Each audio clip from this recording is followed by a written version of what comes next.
ನಮಸ್ಕಾರ. Speed plus ಕರ್ನಾಟಕದ ವಿಶೇಷ ಕಾರ್ಯಕ್ರಮಕ್ಕೆ ಸ್ವಾಗತ. ನಾನು ನಿಮ್ಮ ಕಿರಿಕೀರ್ತಿ.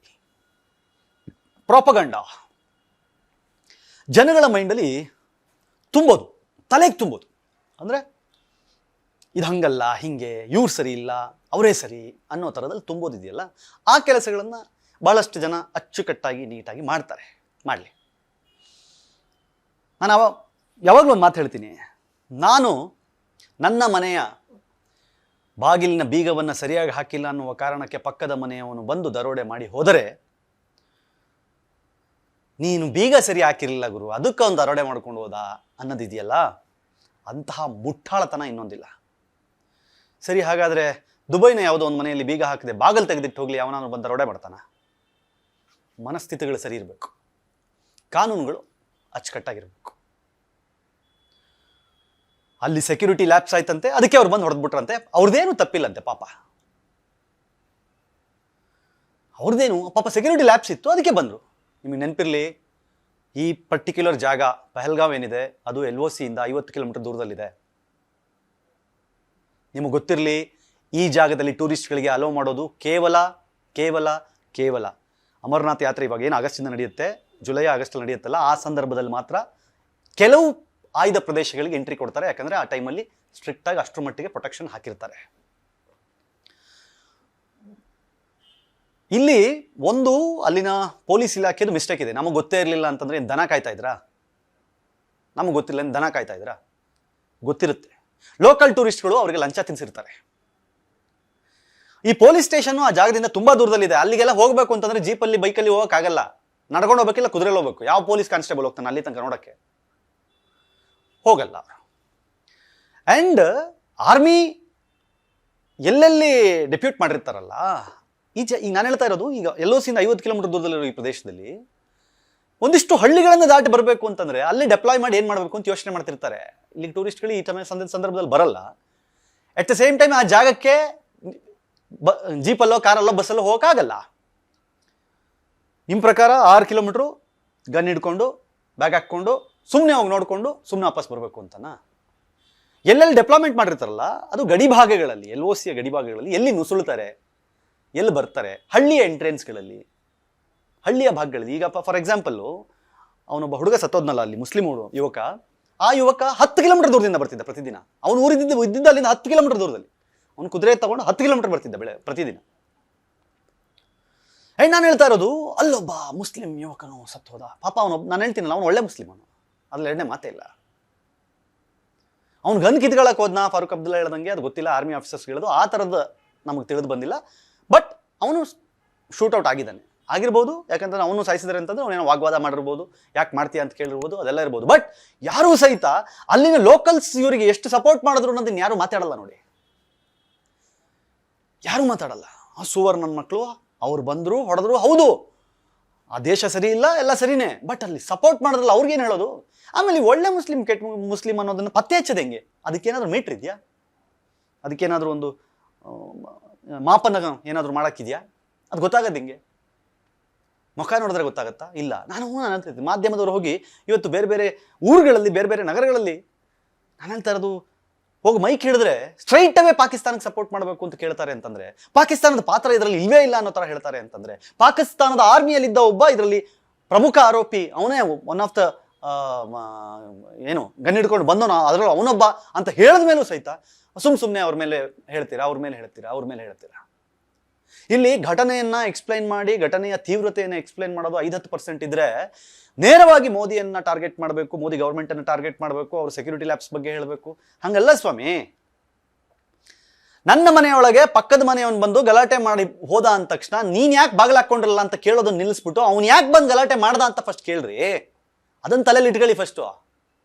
ನೀನ್ ಯಾಕೆ ಅವ್ರ ಮನೆಗೆ ಗಲಾಟೆ ಮಾಡ್ದ, ಅವ್ನು ಬಾಗಿಲು ತೆಕ್ಕೊಂಡಾದ್ರೂ ಇರ್ತಾನೆ, ಕ್ಲೋಸ್ ಆದ್ರೂ ಮಾಡಿರ್ತಾನೆ, ಅದನ್ನ ಪ್ರಶ್ನೆ ಮಾಡೋದು ಬಿಟ್ಬಿಟ್ಟು, ಆಫ್ಟರ್ ಆರ್ಟಿಕಲ್ 370 ಆದ್ಮೇಲೆ ಎಲ್ರಿ ನೀವು ಕೇಳಿದ್ವಿ ನಾವು ಟೆರರಿಸ್ಟ್ ಅಟ್ಯಾಕ್ಸು? ಎಲ್ಲಿ ಕೇಳಿದ್ವಿ ನಾವು? ಯಾವ ಉಗ್ರಗಾಮಿಗಳ ಬಗ್ಗೆ ಮಾತಾಡಿದ್ವಿ ನಾವು? ಹೋಗಿಲಿ ಇಲ್ಲಿಯೇ ತನಕ ಕಾಶ್ಮೀರದಲ್ಲಿ ಯಾವತ್ತು ಉಗ್ರಗಾಮಿಗಳು ನೇರವಾಗಿ ಬಂದು ಟೂರಿಸ್ಟ್ಗಳನ್ನ ಟಾರ್ಗೆಟ್ ಮಾಡಿ ಕೊಂದಿದ್ದು ಉದಾಹರಣೆ ಇದೆ ಹೇಳಿ? ಯಾವತ್ತೂ ಮಾಡಿಲ್ಲ.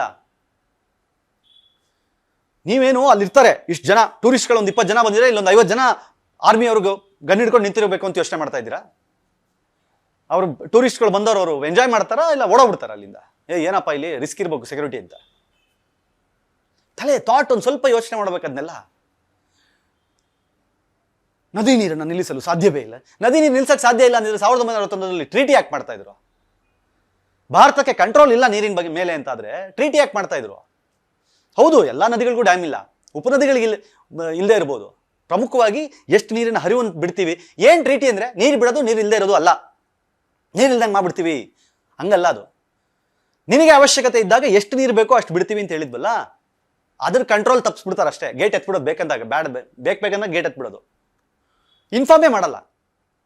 ಯಾವುದೇ ಜಲಾಶಯಗಳ ಗೇಟನ್ನು ಕ್ರೆಸ್ಟ್ ಗೇಟ್ ಅಂತ ತೆಗಿಬೇಕಾದ್ರೆ, ನೀರು ಬಿಡಬೇಕಾದ್ರೆ ಏನು ಹೇಳ್ತಾರೆ? ಮುಂಚೆ ಒಂದಿನ ಪೇಪರಲ್ಲಿ ಬರುತ್ತೆ, ಅದಾದ್ಮೇಲೆ ಡೀಟೇಲ್ಸ್ ಹಾಕಿರ್ತಾರೆ. ನೋಡಿ ಹಿಂಗಿಂಗಿದೆ, ದಯವಿಟ್ಟು ನದಿ ಪಾತ್ರದ ಜನ ಸ್ವಲ್ಪ ದೂರ ಇರಿ, ಹಸು ಮೇಯಿಸ್ಲಿಕ್ಕೆ ಹೋಗಬೇಡಿ ಅಂತೆಲ್ಲ ಹೇಳ್ತಾರಲ್ಲ. ಹಂಗೆ ಮುಂಚೆ ಪಾಕಿಸ್ತಾನಕ್ಕೆ ಭಾರತ ಹೇಳ್ತಾ ಇತ್ತು, ಇಷ್ಟು ನದಿ ಕ್ಯೂಸೆಕ್ಸ್ ಬಿಡ್ತಾ ಇದೀವಿ ನಾವು, ಬಿಡುವ ಮುನ್ನ ನಾನು ನಿಮಗೆ ಎಚ್ಚರಿಕೆಯನ್ನು ಕೊಡ್ತಾ ಇದ್ದೀವಿ, ನೋಡ್ಕೊಳ್ಳಿ ಅಂತ ಹೇಳಿ ಅವರು ಆ ಗೌರ್ಮೆಂಟ್ ಅಲ್ಲಿ ಅದನ್ನ ಹೇಳ್ತಾ ಇತ್ತು.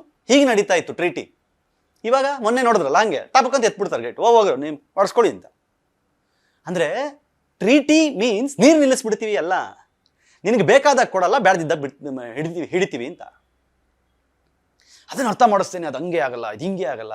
ತಿಕ್ಲ ಟ್ರೀಟಿ ಮಾಡ್ಕೊಳಕ್ ಹೋಗಿ ಎರಡು ದೇಶಗಳ ಮಧ್ಯದಲ್ಲಿ, ಅದು ವಿಶ್ವಸಂಸ್ಥೆಯನ್ನು ಪಕ್ಕದಲ್ಲಿ ಇಟ್ಕೊಂಡು, ಜೊತೆಲಿ ಇಟ್ಕೊಂಡು, ಅದರ ಸಮ್ಮುಖದಲ್ಲಿ ಸುಮ್ಮನೆ ಬಿಲ್ಡ್ ಮಾಡಬೇಕು, ಪ್ರೊಪಗಂಡ ಬಿಲ್ಡ್ ಮಾಡಬೇಕು. ಮಾಡಬೇಡಿ, ಅನ್ಯಾಯವಾಗಿ ಮಾಡಬೇಡಿ. ನಾನು ಹೇಳ್ತಾ ಇರೋದು, ನಿಮಗೆ ಒಂದು ಅಜೆಂಡಾ ಇದೆಯಾ, ಯು ಫಾಲೋ ದಟ್ ಅಜೆಂಡಾಗೆ ಹೋಗಿ ನೀವು, ಪರವಾಗಿಲ್ಲ. ಅದು ನಮಗೆ ಎಷ್ಟು ಹಕ್ಕಿದೆಯೋ ನಿಮಗೂ ಅಷ್ಟೇ ಹಕ್ಕಿದೆ. ಬಟ್ ನೇರ ಇದು ಹಂಗಲ್ವೇ ಇಲ್ಲ. ನೋಡಿ, ಎಂಡ್ ಆಫ್ ದ ಡೇ ಎಲ್ಲರೂ ಹೇಳೋದು there is no religion for terrorism ಅಂತಾನೆ. ಎಲ್ಲ ಅದನ್ನೇ ಹೇಳೋದು ಲಾಸ್ಟಲ್ಲಿ. ಎಷ್ಟು ನೀಟಾಗಿ ಇಷ್ಟು ಜನ ಹಿಂದೂಗಳು, ಒಬ್ಬ ಕ್ರಿಶ್ಚಿಯನ್, ಒಬ್ಬ ಮುಸ್ಲಿಂ. ಕ್ರಿಶ್ಚಿಯನ್ ಅನ್ನ ಕೊಂದಿದ್ದು ಸಹಿತ ಅವರಿಗೆ ಕಲ್ಮಾ ಹೇಳಲಿಕ್ಕೆ ಬರಲಿಲ್ಲ ಅಂತಾನೆ ಕೊಂದಿದ್ದವ್ರನ್ನ, ಕ್ರಿಶ್ಚಿಯನ್ ಸಹಿತ. ಅವ್ರ ವೈಫು ಅದನ್ನೇ ಅಲ್ವಾ ಹೇಳಿದ್ದು. ಇದೆ ರಿಲಿಜಿಯನ್, ಇದೆ ಧರ್ಮ, ಇದೆ ಧರ್ಮ ಇದ್ದಿದ್ದಕ್ಕೆ ಕಲ್ಮಾ ಕೇಳಿದ್ದು, ಧರ್ಮ ಇದ್ದಿದ್ದಕ್ಕೆ ಚಡ್ಡಿ ಬಿಡಿಸಿದ್ದು, ಧರ್ಮ ಇದ್ದಿದ್ದಕ್ಕೆ ಐಡೆಂಟಿ ಕಾರ್ಡಲ್ಲಿ ಹೆಸರು ನೋಡಿದ್ದು. ಒಬ್ಬ ಮುಸ್ಲಿಂ ಯುವಕ ಹತ್ಯೆಗೀಡಾದ, ಅದಕ್ಕೆ ನೋವಿದೆ, ಬೇಸರ ಇದೆ, ಅವನ ಧೈರ್ಯಕ್ಕೊಂದು ಮೆಚ್ಚುಗೆ ಇದೆ, ಅವನ ನಿಜವಾದ ತಾಕತ್ತಿಗೆ ನಾವು ಪ್ರಶಂಸೋಣ. ಆದರೆ ಇನ್ನೊಬ್ಬ ಅಲ್ಲಿ ಜಿಪ್ಲೈನಲ್ಲಿ ಬುಲೆಟ್ ಸೌಂಡ್ ಕೇಳಿದ ಕೂಡಲೇ ಅಲ್ಲಾಹು ಅಕ್ಬರ್ ಅಂತ ಹೇಳ್ಬಿಟ್ಟು ತಳ್ಳದ್ನಲ್ಲ, ಅವನ ಬಗ್ಗೆ ಯಾರು ಮಾತಾಡಲ್ವೇ? ಅಂತಹ 20-30 ಜನ ಇನ್ವಾಲ್ವ್ ಆಗಿದ್ದಾರೆ ಇವಾಗ. ಅವರು ಅಲ್ಲಿಗೆ ಬಂದು ಅಟ್ಯಾಕ್ ಮಾಡಕ್ ಮುಂಚೆ ಲೋಕಲ್ಸ್ ಅಷ್ಟು ಜನ ಇದ್ರು ಅಂತ ಹೇಳಿದ್ರಲ್ಲ, ಅವ್ರನ್ನೇನ್ ಮಾಡ್ಬೇಕೀಗ? ನಾನು ಜನಗಳಿಗೆ ಹೇಳೋದಿಷ್ಟೇ, ದಯವಿಟ್ಟು ಪ್ರೊಪಗಂಡಗಳಿಗೆ ಕಿವಿ ಕೊಡಬೇಡಿ. ದೇಶದ ಜೊತೆಗೆ ಇಂಥ ಸಮಯದಲ್ಲಿ ನಿಲ್ಲೋಣ.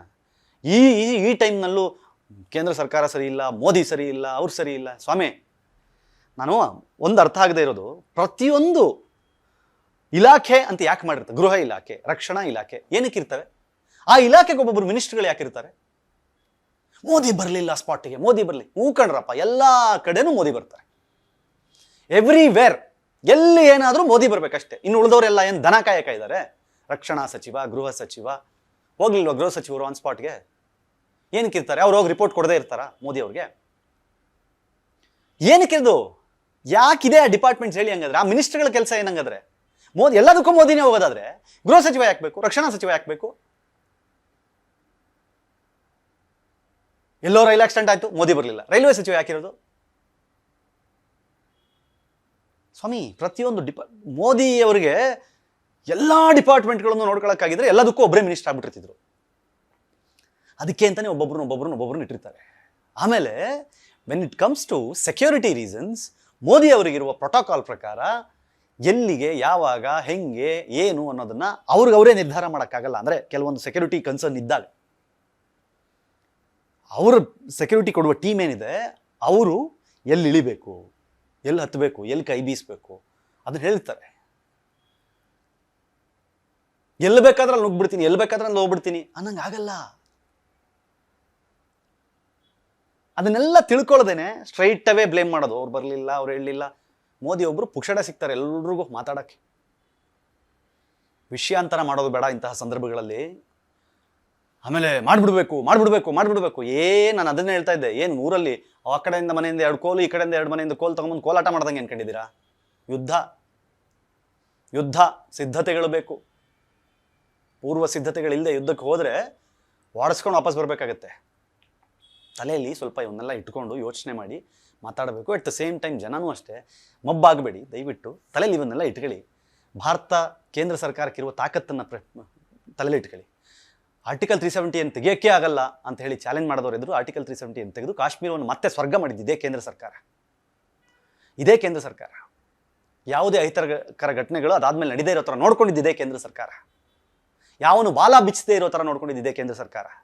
ಮುಂಚೆ ಎಲ್ಲ ಬರೀ ಕಲ್ಲು ತೂರಾಟಕ್ಕೆ ಫೇಮಸ್ ಆಗಿದ್ದ ಜಮ್ಮು ಕಾಶ್ಮೀರ ಇವತ್ತು ಅಲ್ಲಿ ಟೂರಿಸ್ಟ್ಗಳಿಗೆ ಫೇಮಸ್ ಆಗಿದೆ ಅಂತಂದ್ರೆ ಅದನ್ನು ಮಾಡಿದ್ದು ಇವತ್ತಿನ ಕೇಂದ್ರ ಸರ್ಕಾರ. ಯಾವನೂ ಇದ್ರ ಬಗ್ಗೆ ಮಾತಾಡಲ್ಲ. ಸೆಕ್ಯೂರಿಟಿ ಲ್ಯಾಬ್ಸ್ ಇತ್ತು, ಅದಕ್ಕೆ ಬಂದು ಹೊಡೆದವರಿಗೆ ಮೆಟ್ನಲ್ಲಿ ಹೊಡಿರಿ ಫಸ್ಟ್ ಹೇಳ್ರಿ. ಅಷ್ಟೇ ಜನರೇ, ನಾನು ಹೇಳಕ್ಕಿರೋದು ಇಷ್ಟೇ. ದಯವಿಟ್ಟು ಇದನ್ನೆಲ್ಲ ತಲೆಯಲ್ಲಿ ಇಟ್ಕೊಂಡು ಒಂಚೂರು ಯೋಚನೆ ಮಾಡಿ, ಮಬ್ಬಾಗಬೇಡಿ ಅಷ್ಟೇ. ಬ್ಲೈಂಡಾಗಿ ಯಾರನ್ನೋ ಫಾಲೋ ಮಾಡೋದು, ಬ್ಲೈಂಡಾಗಿ ಯಾವುದನ್ನೋ ನಂಬಿಡೋದು, ಬ್ಲೈಂಡಾಗಿ ಯಾವುದನ್ನೋ ತಲೆಗೆ ಹಾಕೊಂಡ್ಬಿಡೋದು, ಹೌದು ಇದೇ ಸತ್ಯ ಅಂತ ನಂಬಿಡೋದು. ಸತ್ಯ ಬೇರೆ ಇರುತ್ತೆ, ಉದ್ದೇಶಗಳು ಬೇರೆ ಇರುತ್ತೆ ಅಷ್ಟೇ. ಅಷ್ಟೇ. ನೋಡ್ತಾ ಇರಿ ಸ್ಪೀಡ್ ಪ್ಲಸ್ ಕರ್ನಾಟಕ. ಇದು ನಿಮ್ಮಿಂದ ನಿಮಗಾಗಿ, ನಿಮಗೋಸ್ಕರ. ಮತ್ತೆ ಸಿಗ್ತೀನಿ. ನಮಸ್ಕಾರ. Speed plus Karnataka.